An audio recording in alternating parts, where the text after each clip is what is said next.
sunshine, hello blue skies, hello lovely day. Hello sunshine, hello sky. Hello mga ka-growers! Welcome to Grow with Tep and Tap, where every day is another farm venture. Ayan guys, panibagong farm venture na naman tayo ngayon. At nakikita ninyo, puro itlog yung nasa harap natin. Dahil ang farm venture natin ngayon ay tuturuan namin kayo kung paano mag-sort ng eggs. Ayan. So guys, ito yung nandito sa kanan ko, yung mga na-harvest natin ngayong araw na to. So halos 6 na tray na yung na-harvest natin kada araw. Etong mga to naman, ito yung mga classifications na ituturo namin sa inyo per sizes. Kaya tara, samahan nyo ako mag-sort ng ating mga na-harvest na eggs ngayong araw na to. Okay mga ka-growers, so ang una nating i-discuss ay yung different weight classes ng mga eggs or weight classification nila according sa Egg Board Association of the Philippines or sa DTI. Ang mga sizes ay, una ay peewee, tapos pullet, tapos small, tapos medium, tapos large, tapos extra large, tapos ay jumbo. So yan yung different weight classification ng eggs. Sa amin dito sa poultry house, ang na-harvest pa lang namin ay yung peewee, pullet, small, medium, at large. So paano nyo naman malalaman yung classification nila na yon? Kailan nagiging small, kailan nagiging pullet, kailan nagiging medium. So yan ay depende sa timbang o weight nila. Meron ding pinrescribe na guidelines si Egg Board Association of the Philippines at si DTI kung anong weight ng peewee, ng pullet, ng small. So eto yung mga yon. Okay.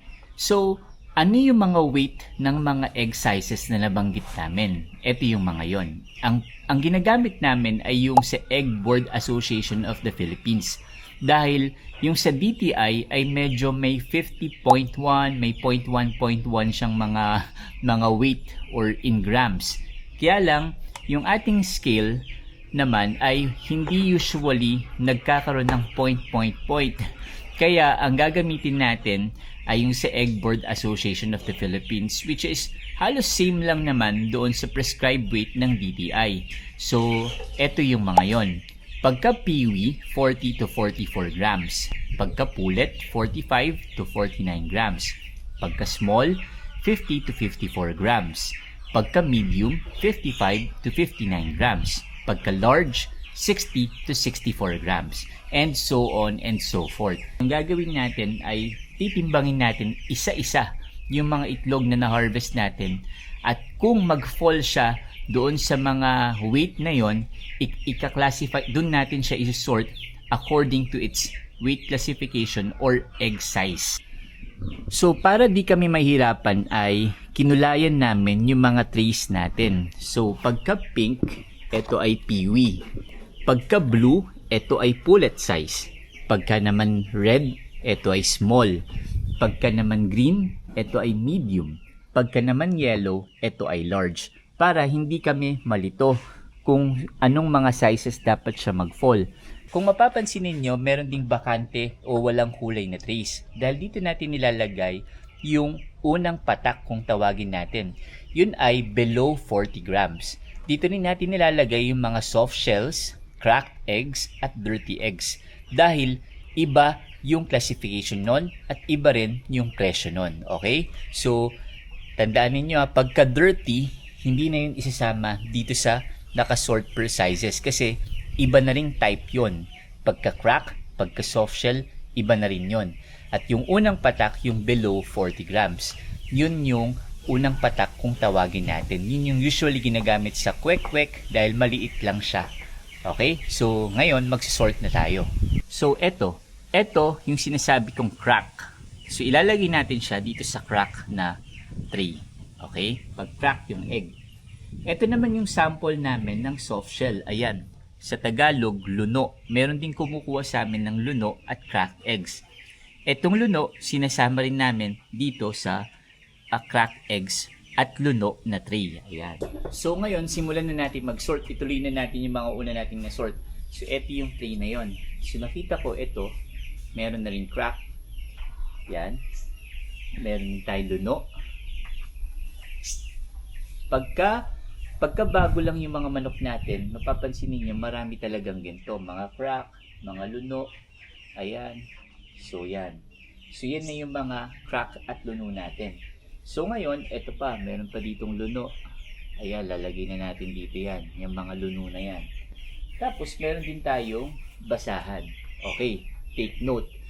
Huwag ninyong pupunasan ang inyong eggs ng basang-basahan. Kasi meron na etong eggs na to, meron na tong pagka nakita nyong lumabas siya sa inyong manok, merong liquid na to na nagpo-protect sa shell para hindi siya mabulok agad. Pagka pinunasan ninyo ng basang-basahan yon, yung pumoprotekta sa shell na yon ay matatanggal. Madaling mabubulok yung inyong itlog. Kaya huwag niyo siyang pupunasan ng basang-basahan.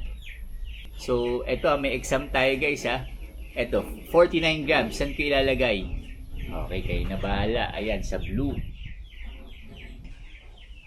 O, pag 52 grams, saan natin ilalagay? Okay.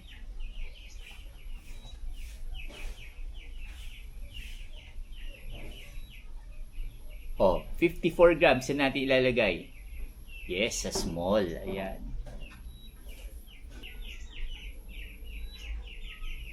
Eto, 57 grams, saan natin ilalagay? Okay, sa medium. 42 grams, saan natin ilalagay? Yes, sa peewee. 46 grams, saan natin ilalagay? Yes, sa pullet. 59 grams, saan natin ilalagay?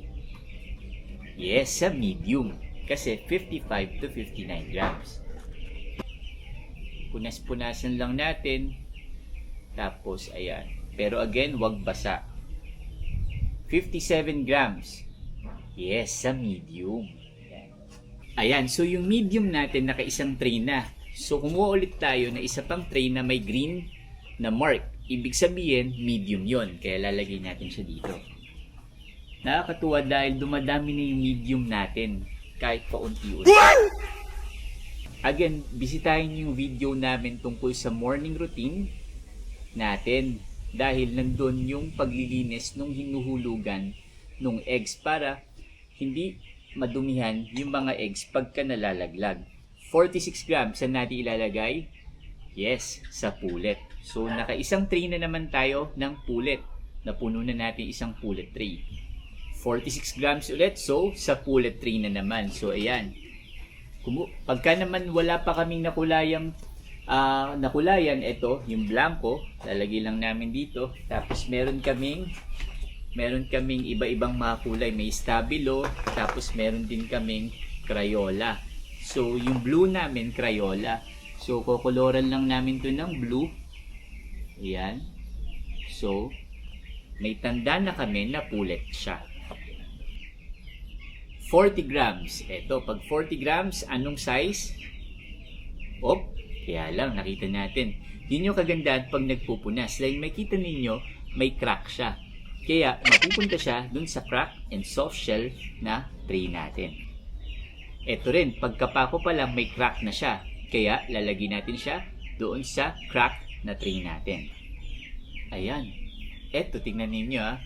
Maliit-liit siya, pero nag-weight siya ng 55 grams. Kaya, kung titignan natin ay yung size niya, nakakalito yon. Kaya dapat ay timbangin natin isa-isa para maklasify natin ng mabuti kung saang size siya. So, ito maliit. 41 grams. Okay, pag 40 to 44 grams na natin ilalagay sa peewee. Ito, pumalo siya ng 60 grams. So, saan natin siya ilalagay? Yes, sa large. Dahil ang large ay 60 to 64 grams. Nagka-large din tayo, no? Bihira lang yung large sa amin, eh. Bihira pa sa ngayon. Halos, small, pullet. Ito, 52 grams. Yes, sa small kasi ang small ay 50 to 54 grams. Yun, nakaisang tray na tayo. So, ganun lang guys yung gagawin natin. Basta alam natin yung sizes and yung weight, ay madali na nating ma-classify yung ating mga itlog. So, review tayo mga ka-growers. Ulitin natin yung mga weight classes. Unahin natin yung egg sizes. Ano ulit yung mga sizes? Yes, ang mga egg sizes natin ay peewee, pullet, small, medium, large, extra large, at jumbo. Okay. Ngayon, ano naman yung mga weight natin? Review naman natin yung mga weight ng mga egg sizes na nabanggit natin at na-harvest natin sa ating poultry house. Unahin natin yung peewee. Yes, ang peewee ay 40 to 44 grams. Next, ang pullet. Anong size ng pullet? Yes, 45 to 49 grams. Ang small? Yes, 50 to 54 grams. Ano naman ang weight ng medium? Yes, 55 to 59 grams. At ang panghuli, yung large. Ano ang weight ng large? Yes, 60 to 64 grams. Yung mga weight na yan ay base yan sa Egg Board Association of the Philippines, which is much like yung sa DTI na standard sizes. Again, so yan guys, sana ay meron kayong napulot na aral dito ngayon sa ating panibagong farm venture na to. Tatapusin ko muna mag-sort ng eggs dahil magde-deliver pa ako, tas mangungumpay pa tayo para sa ating mga tupa. Kaya at least nalaman ninyo kung ano-ano yung mga egg sizes at weight per egg sizes ng inyong eggs. At sana makatulong ito sa inyo sa inyong sariling farm venture.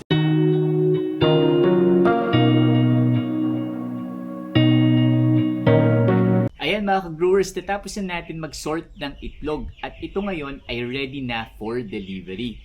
Pero bago ko kayo iwanan ay kumuha muna kayo ng notebook at papel dahil meron akong pa-exam sa inyo. Nag-iwan tayo ng ilang itlog at ngayon isusulat ninyo kung anong size siya napapabilang. Babanggitin ko sa inyo yung weight tapos isusulat ninyo ngayon kung anong size siya dapat papabilang. Ready ba kayo? Game? Okay, sige.